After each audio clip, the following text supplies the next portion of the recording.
सत श्री अकाल जी, मैं Swati Saxena speed news which आप सब दा स्वागत करती हां। प्रधानमंत्री मोदी अम्फान तूफान नाल प्रभावित पश्चिम बंगाल दा अज दौरा कर रहे हैं। अम्फान कारण सूबे दे दक्षिणी हिस्से विच नुकसान दा मुलांकन करन लई पीएम मोदी बंगाल दा दौरा कर रहे हैं। उपरंत पीएम मोदी अते ममता बनर्जी कोलकाता सहित उत्तर अते दक्षिणी 24 परगना दे प्रभावित खेतरां दा हवाई सर्वेखण भी करनगे। सूबा सरकार ने पश्चिम बंगाल के चक्रवाती तूफान अम्फान विच मारे गए लोगों के परिवारों लिए मुआवजे का ऐलान किया। पश्चिम बंगाल की मुख्यमंत्री ममता बनर्जी ने आख्या कि चक्रवात विच मारे गए लोगों के परिवारों को 2-2 लाख रुपए मुआवजे वजों दिए जाएंगे। मुख्यमंत्री ममता बनर्जी ने कहा कि चक्रवाती तूफान कारण सूबे में 72 लोगों की मौत हो गई है। केंद्र सरकार दी नीतियां खिलाफ अज बुलाई गई सोनिया गांधी की महासभा तो 3 प्रमुख पार्टियां ने किनारा कर लिया। खबर है कि मायावती की बहुजन समाज पार्टी, अखिलेश यादव की समाजवादी पार्टी और देश की राजधानी में सत्ता संभाल रही अरविंद केजरीवाल की आम आदमी पार्टी ने सोनिया गांधी की अगवाई में होने वाली विरोधी महासभा में शामिल न होने का फैसला किया। रेलवे मंत्री पीयूष गोयल ने कहा है कि देश भर के लगभग 1.7 लाख कॉमन सर्विस सेंटरों तो रेल टिकटों की बुकिंग शुक्रवार तो मुड़ बहाल कर दी गई है। कॉमन सर्विस सेंटरों देहाती और दूर दराडे थावां ते सरकार दी ई सेवाएं प्रदान करने वाले केंद्र ने।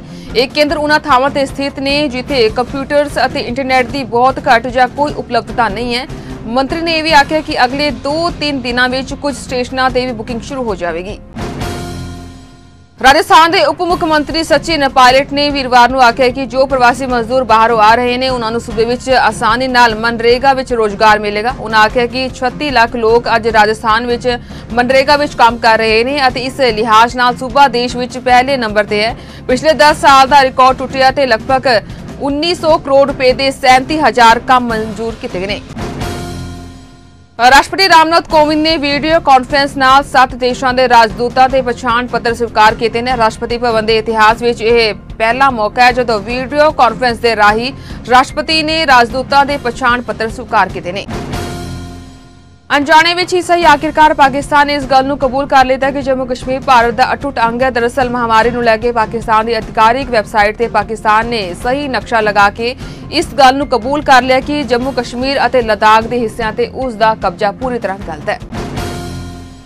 नेपाल के नवे नक्शे में काला पानी ते लिपू लेक को शामिल किए जाने के बाद दोवां देशों विचाले सरहदी विवाद से गलबात बारे संकट पैदा हो गया है। नेपाल के नवे नक्शे को रद्द करने के नाल भारत ने गलबात लिए ढुकवां माहौल बनाने का काम भी नेपाल हवाले कर दिता है। यह स्पष्ट संकेत है कि नेपाल की प्रतिक्रिया से ताज़ा घटनाक्रम तो भारत खुश नहीं है। इसलिए दोवां देशों विचकार विदेश सकत्तर पद्धर की गलबात में हुण नेपाल के रुख बारे फैसला तय होगा।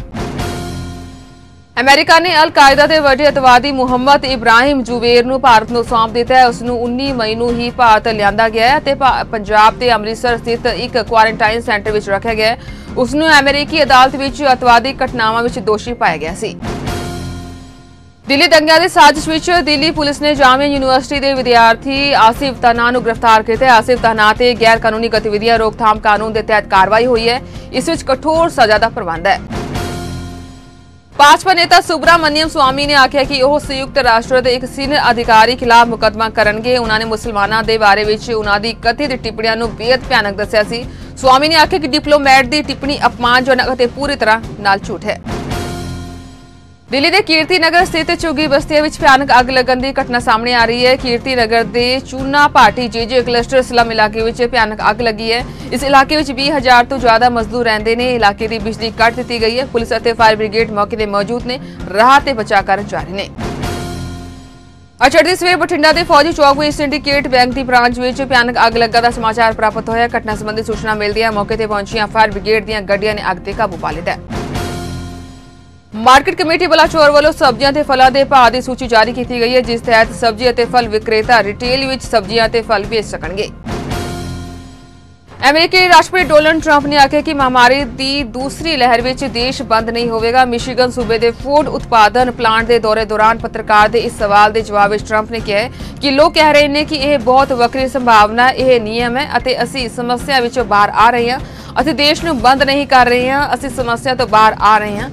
एक स्थानक लॉकडाउन सेहतमंद सूबा या सेहतमंद देश की रणनीति नहीं है। साडे देश को बंद करने का कोई मतलब नहीं है।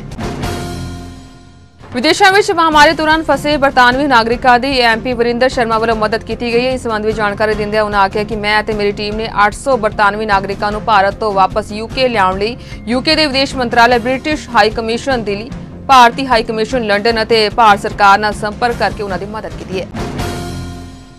ਮਹਾਮਾਰੀ ਨਾਲ ਨਜਿੱਠ ਰਹੇ ਵੈਸਟ ਬੈਂਕ ਅਤੇ ਗਾਜ਼ਾ ਪੱਟੀ ਦੇ ਫਿਲਿਸਤੀਨੀਆਂ ਲਈ ਭਾਰਤ ਸਮੱਗਰੀ ਲੈ ਕੇ ਪਹਿਲੀ ਵਾਰ ਤੇਲ ਅਵੀਵ ਪਹੁੰਚੇ ਸੰਯੁਕਤ ਅਰਬ ਅਮੀਰਾਤ ਦੇ ਇਤਿਹਾਦ 에ਅਰਵੇਜ਼ ਦੇ ਜਹਾਜ਼ ਤੋਂ ਫਿਲਿਸਤੀਨ ਨੇ ਇਜ਼ਰਾਈਲ ਦੇ ਜ਼ਰੀਏ ਮਦਦ ਲੈਣ ਤੋਂ ਇਨਕਾਰ ਕਰ ਦਿੱਤਾ। ਹਾਂਗਕਾਂਗ ਵਿੱਚ ਹੋਏ ਲੋਕਤੰਤਰ ਦੀ ਮੰਗ ਵਾਲੇ ਹਿੰਸਕ ਅੰਦੋਲਨ ਨੂੰ ਵੇਖਦੇ ਹੋਏ ਚੀਨ ਉਥੇ ਰਾਸ਼ਟਰੀ ਸੁਰੱਖਿਆ ਕਾਨੂੰਨ ਲਾਗੂ ਕਰੇਗਾ। ਇਸ ਨਾਲ ਚੀਨ ਉਥੇ ਮੁੱਖ ਭੂਮੀ ਜਿੰਨੀ ਹੀ ਸਖਤੀ ਨਾਲ ਅੰਦੋਲਨਾਂ ਨਾਲ ਨਿਪਟ ਸਕੇਗਾ।